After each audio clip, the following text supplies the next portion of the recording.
YouTube, what's up with it, man? It's your boy Boo's back at it with another action, man. Man, this shit done blew my fucking mind, man. This shit done came across my motherfucking YouTube dashboard. Motherfucking MTV CRIBS fake. I did not know that shit. I thought that shit was real, nigga. When I was a motherfucking kid, nigga was dreaming. Nigga was like, yeah, I can't wait to get my house like that. Especially, I remember that Lil Wayne shit. The nigga had a motherfucking jacuzzi or hot tub in the middle of their motherfucking house. That's the fire shit ever, boy. I remember Redman. I think Redman did the realest though. That nigga house was like an apartment or some shit. He had shit everywhere. Like that shit was crazy as fuck though. Man, but know what I'm saying? Make sure y'all like, comment, subscribe. Anything in the comments y'all want to react to. I said anything in the comments y'all want to react to. Anything y'all want to react to, just put in the comments. Gonna check me out on Twitch. But let's get into it, baby. Making its debut in September of 2000, MTV CRIBS gave viewers a first-hand look into the homes of various celebrities, from actors to musicians to athletes. Snoop. Homes Now I think that was Snoop real house though. The smallest, most humble of apartments to the most overly excessive mansions you can imagine. But like most reality television, there was a bit of fakery going on behind the scenes. We'll be exploring all things MTV CRIBS in today's episode of Looking Back. Tomorrow at 10 p.m., view the world through the eyes of the 10 spot. Nelly. What's up? Russell Simmons. Come on in. And O-Town. I'm not here good enough. On the next all-new CRIBS, turn on the new at the 10 spot. Damn, bro, she's at the turn of the millennium, a typical day of programming on MTV looked a lot different than it does now. For starters, there was just a handful of programs in the channel's rotation that fell under the reality show category. But most of the schedule was taken up by, well, actual music. I know, it's crazy to think that a channel called MTV was, at one point, a channel you could go to for music-related content, but things were slowly changing.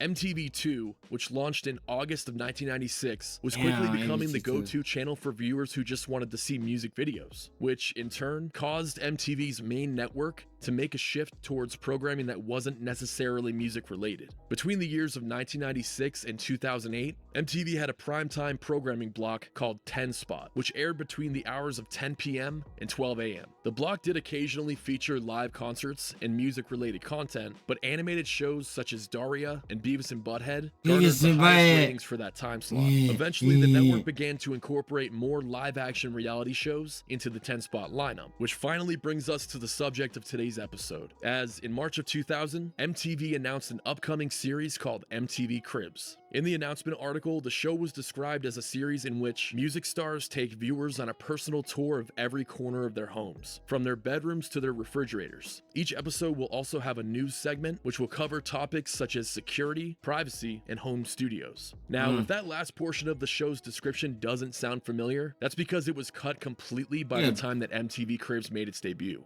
A lot of MTV CRIBS DNA comes from a popular TV series called Lifestyles of the Rich and Famous. But the creatives behind MTV CRIBS wanted to differentiate the show from Lifestyles, as they knew that the show's demographic would predominantly be much younger and wouldn't really care about the ins and outs of home security. Lifestyles, on the other hand, mostly appealed to people who like to sit around in their mansions all day, drinking champagne, eating caviar, and sucking down jars of Grey Poupon.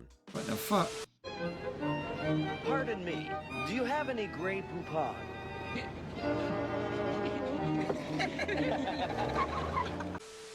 The first three homes featured on the debut episode of MTV CRIBS would be those of Moby, Ozzy Osbourne, and Jewel. And whether you've watched a more recent episode of CRIBS or an entry from its first season, the format has remained pretty much the same for over 20 years. A tour of Moby's Lower East Side Manhattan loft was the very first segment in MTV CRIBS history, and this pretty much set the tone for the show for the next 20 plus years. Starting off, Moby shows off his bathroom, which doesn't have a mirror or a shower curtain, because he's an absolute madman with no hair on his head or any worries about having a wet floor. He then shows off a few pieces of furniture in his living room area, followed by a brief tour of his kitchen, including a quick look into his fridge. Moby then showed off a sweet recording studio with a massive collection of vinyl records, finishing out the tour with a look at his upstairs area and rooftop deck.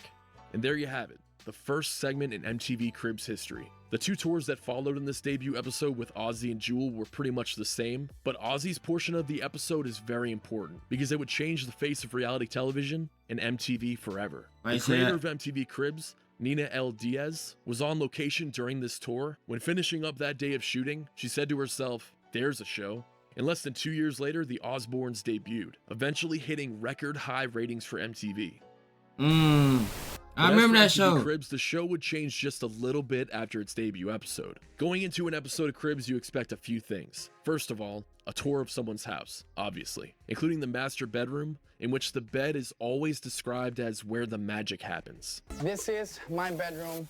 A lot of people will be very predictable. They'll be like, this is where the magic happens. This is where the magic does not See? happen all the time. So now I guess we're gonna go upstairs, because that's where the magic happens. It turns out that New Kids on the Block member Joey McIntyre was the first person to use the expression on MTV Cribs in Season 1, Episode 4. This is where it all goes down, folks. This is where the magic happens.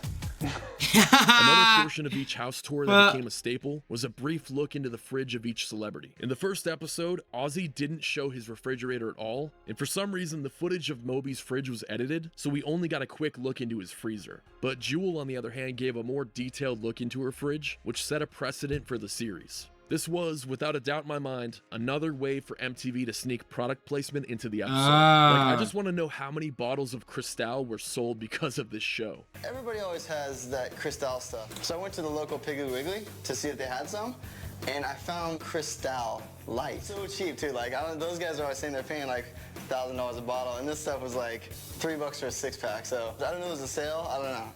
There's nothing more powerful Oh, than they throwing ass.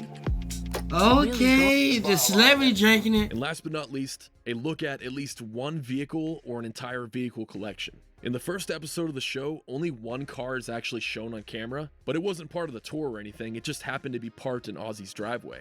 Vehicles became a big part of MTV Cribs in the seasons that followed, and that's not surprising. Nah, because and Lil car Wayne and them culture was had cars, exploding though. in the 2000s, with the help of shows like Overhaulin', Top Gear, and of course, Pimp My Ride. Once the show found its footing and a formula that worked, MTV Cribs took off. And eventually, special MTV Cribs episodes with one central theme or celebrity were produced, such as the Mariah Carey Penthouse Tour episode, 50 Cent Mansion episode, MTV Cribs Jackass Edition, and MTV Cribs B2K Edition. The show's format was also recycled for a number of spin-offs. The first one aired on MTV's sister station, CMT, and was aptly named CMT Cribs, focusing solely on the homes of country music artists and other celebrities from the southern United States. Teen Cribs premiered in 2009 and revolved around showing off the homes of ordinary teenagers with rich parents. What the and it fuck? was just as bad as it sounds. The final spin-off was Extreme Cribs, which premiered in 2011. I remember that. This one was all about showcasing the most unusual homes in the world. And I have to say, this is probably the best spin-off of them all. And MTV Cribs had such a big cultural impact that there were just so many parodies of this show during the peak of its popularity. So let's begin the tour. So basically, this is it.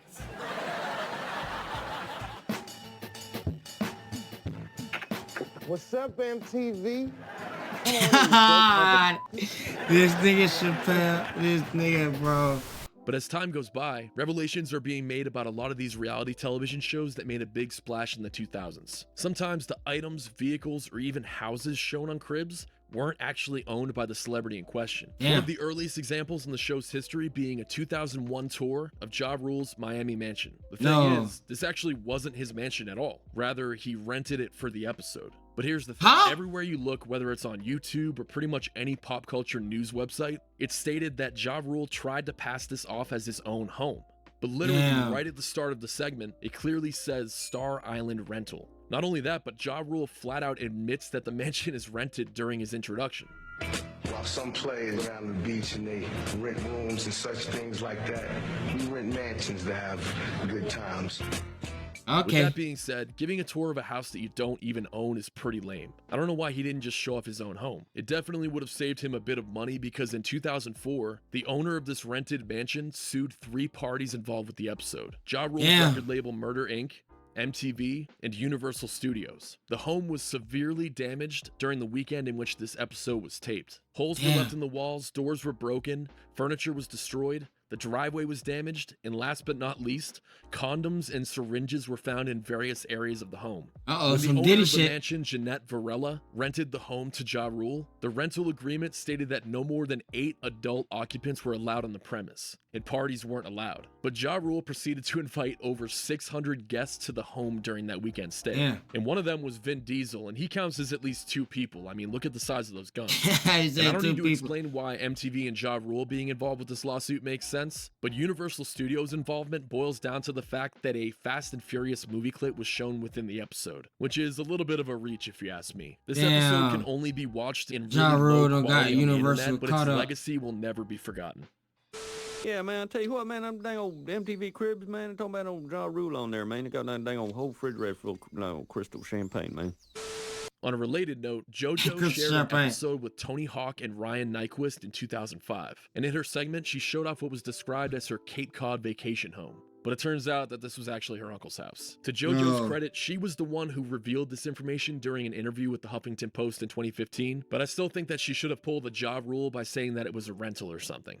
As for British pop star Robbie Williams, his Cribs segment was filmed inside of what he claimed was his own castle in the village of St. Catherine, England. But he was actually renting it from actress Jane Seymour, and didn't apologize for doing so until 17 years after the episode aired. And this last example of a rented home being shown on MTV Cribs came to light in 2021 when Naturi Naughton revealed that 3LW used a rented house for their appearance on the show. When revealing this information, Naturi stated that the group did this solely because of the promotion an artist received by appearing on the show. And I mean, you can't argue with that because anytime a musician or musical act appeared on Cribs, it was pretty much guaranteed that one or more of their songs was going to be played during the episode. But I think we can all agree that it's still really lame to pass off a rented home as your own.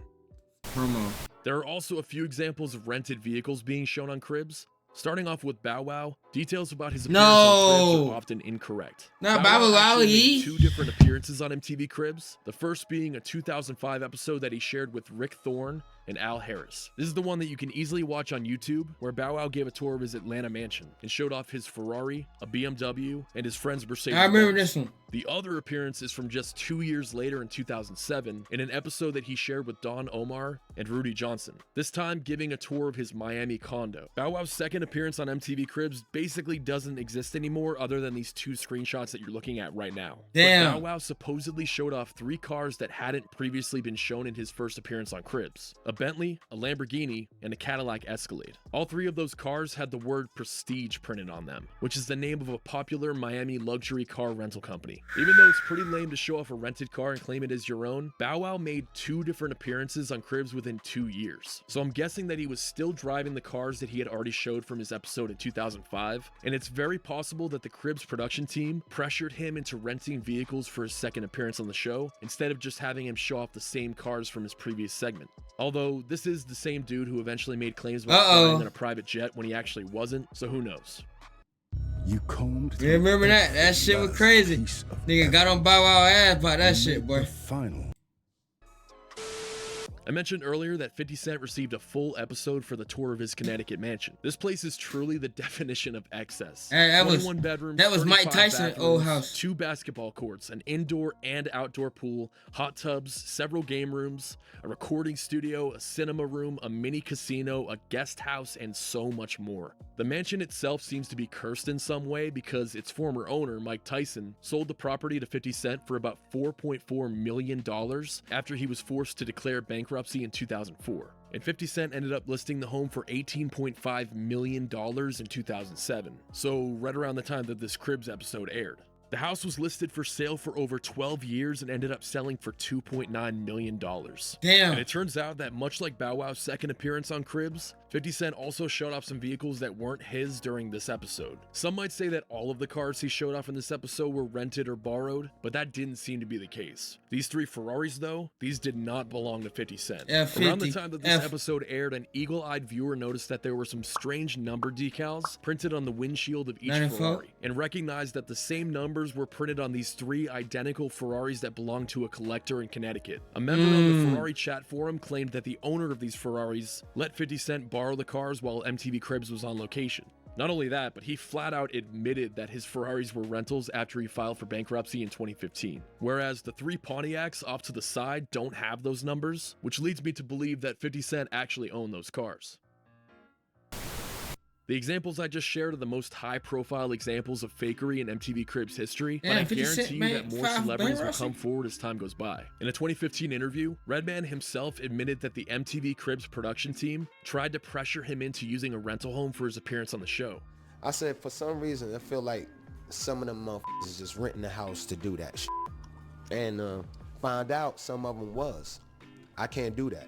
The production team showed up to his Staten Island apartment at the crack of dawn to film his crib segment, and television history was made. Referred to as his De La Casa, Redman's apartment was one of the first homes featured on MTV Cribs that didn't make the viewer question their self-worth, because it was just so damn relatable. His bedroom had a Sega Dreamcast and a bottle of baby lotion set up on the nightstand. His collection of DVDs was blocking the view of a gold record, and he had a vintage Spuds MacKenzie sign on the wall.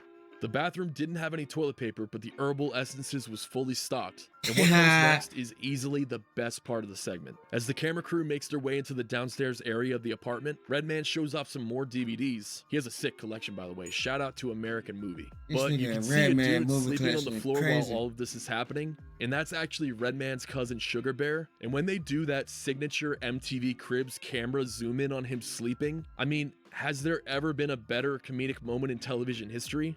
Redman ends the segment by showing off his dollar box, giving a shout out to some Gorton's frozen grilled fish fillets, and tells us to just rub these two doorbell wires together if we ever need to find him. That, my friends, is, in my opinion at least, the greatest MTV Cribs segment ever filmed. That being said, I do also love the Jackass edition of Cribs. This is just a perfect episode from start to finish. Party Boy giving a tour of his Toyota Tacoma pickup truck is just an all-time classic. Bam Margera also showed off the house from season 1 of Viva La Bam for this special, but showed up on Cribs again for season 11 in 2005. This segment was filmed towards the tail end of Viva La Bam, right around the time that Bam and his then girlfriend Jen Revelle split up, and you could just see how annoyed she was by his antics during this episode. It's kind of depressing to watch these episodes back to back because you could just see their relationship unraveling. Another episode that rarely gets mentioned is the Sum 41 Cribs segment, where the band's now former drummer Steve-O gave a tour of his parents' house, and it was just as hilarious as it sounds. I don't want my parents to know about this. This was like the most pornified area in the house. Like this, you have no idea what I was doing there when I was like 13, man. That's a pornified area.